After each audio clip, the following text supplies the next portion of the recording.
pit road. Dave? Matt Kenseth will get 4. I don't believe he can save fuel from here, so we'll probably see him one more time. I don't know. Just an air pressure adjustment for Matt. Little loose race car. Doc? Tony Stewart said, how do you feel about 2 tires? Arian said, no, let's go 4. 4 tires, half around left rear, trying to help the entry. Vince?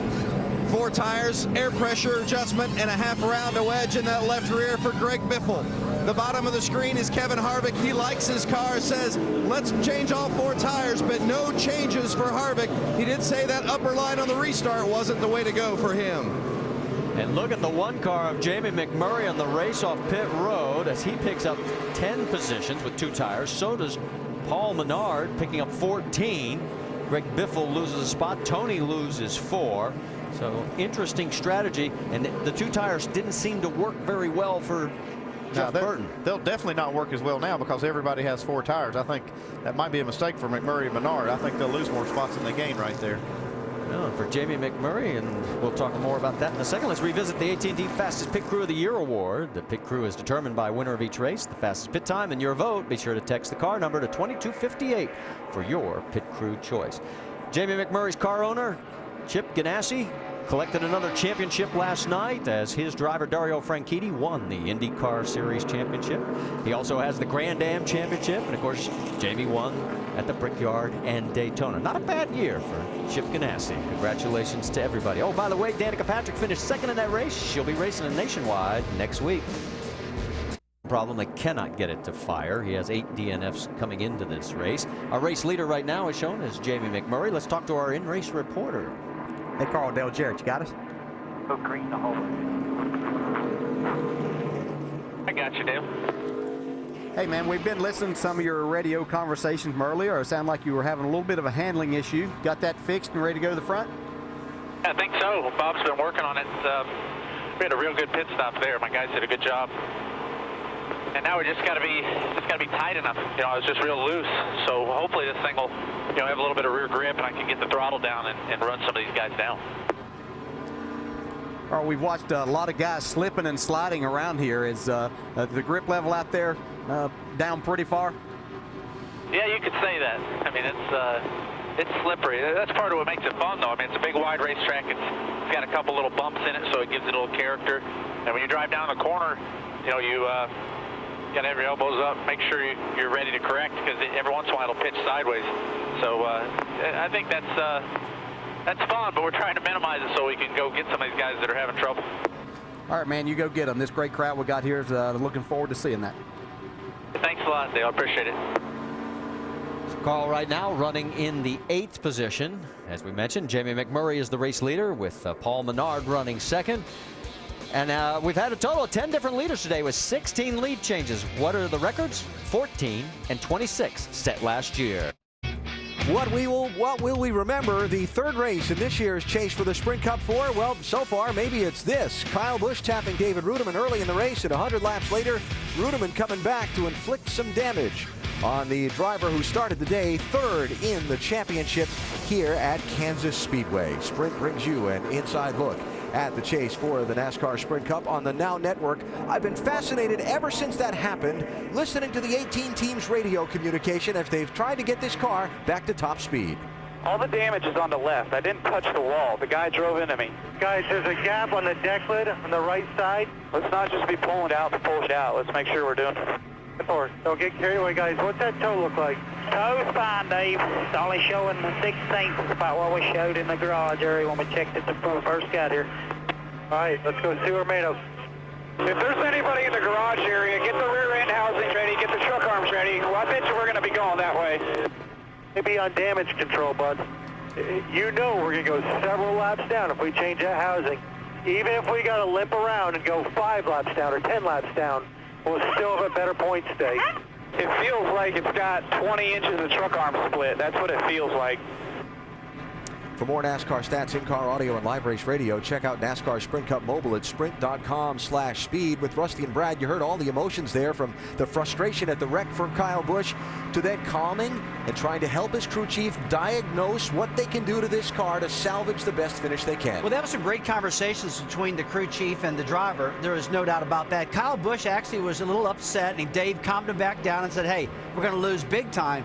Now, he said he feels like the truck arms are split like 20 inches. And when a driver splits the trailer arms a lot, it makes the car very, very loose, makes it real turny. So obviously, he was big time on the loose side, and they're trying to undo that feel for him and get it back right. Well, it sounds like the car, he's talking about the toes, not that far out of whack. It sounds like the car is relatively square. So maybe Kyle and Dave Rogers can use this opportunity to really focus on this race car, focus on what they've got to do, and get themselves a decent finish that'll help them in the points as we go forward.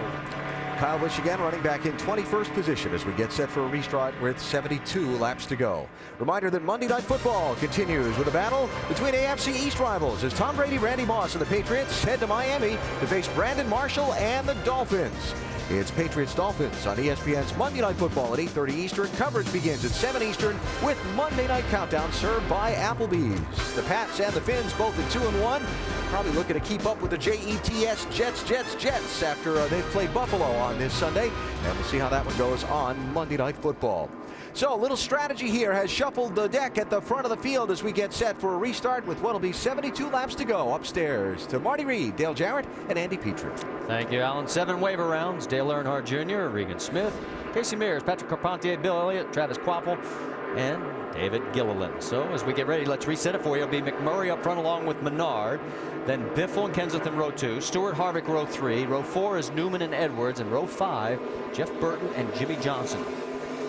Coming down to the start with this great crowd here at Kansas on their feet again, and we're back to racing.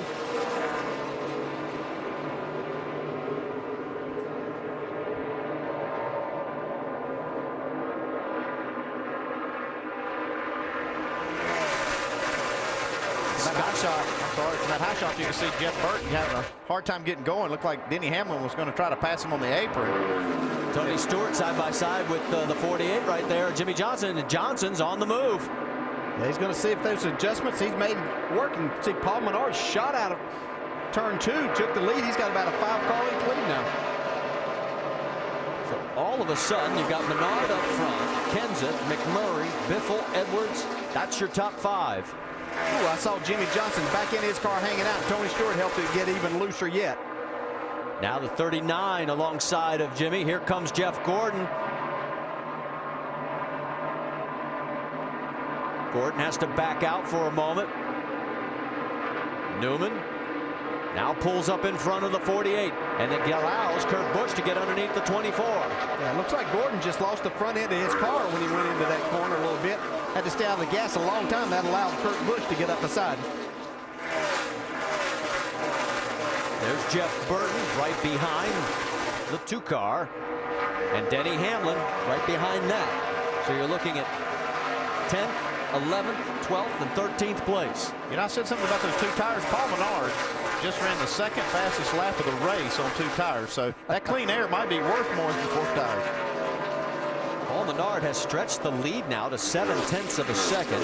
And in the top 5 right now, you've got 3 Roush Fenway Racing machines. And drivers from that team have only won twice in the last 62 races. They got a good shot at maybe making it 3 today. Well, Paul Menard and his race team have really shown a lot of improvement this last half of the season. See battle here, Jimmy Johnson trying to work around Ryan Newman. That is for 8th place on the racetrack. You know, you mentioned Menard. There he was on the left side. Only the 3rd race in 2010 that he's led. The first time ever here at Kansas. And we're still focusing on this side-by-side battle as Newman is racing Jimmy a lot harder than he raced Tony Stewart a little bit earlier.